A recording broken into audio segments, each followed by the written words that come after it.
אל סלבדור אומנם רחוקה, אבל הקהל הדרום אמריקאי הוא בהחלט קהל יעד של משרד התיירות, בעיקר בימים אלו שהתיירות במשבר, ואנחנו מסתבר מאוד מאוד רצויים כאן. ביקשו שאנחנו נגיע, ביקשו שישראל, נתנו לנו במה, מבקשים שישראל תופיע כאן 40 דקות לדבר על תיירות דתית, וכידוע התיירות הדתית היא הראשונה לחזור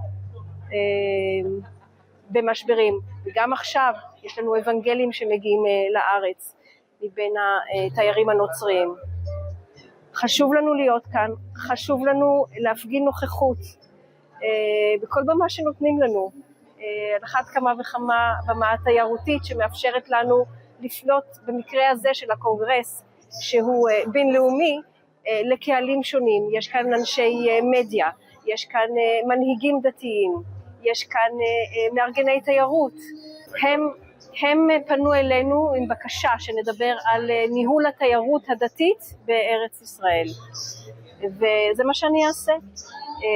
אנחנו נדבר על הסטטוס קוו, נדבר על חופש הפולחן, נדבר על התיירות עצמה, על השיווק של התיירות הדתית,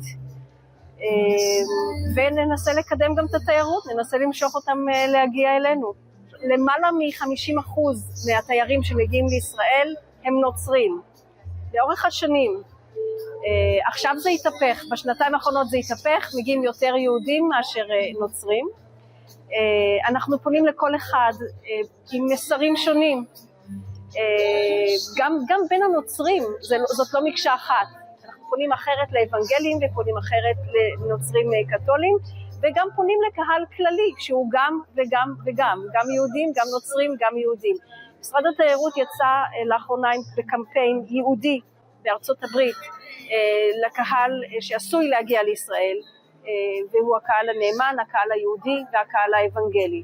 קמפיין שנקרא I am Israel, double sense.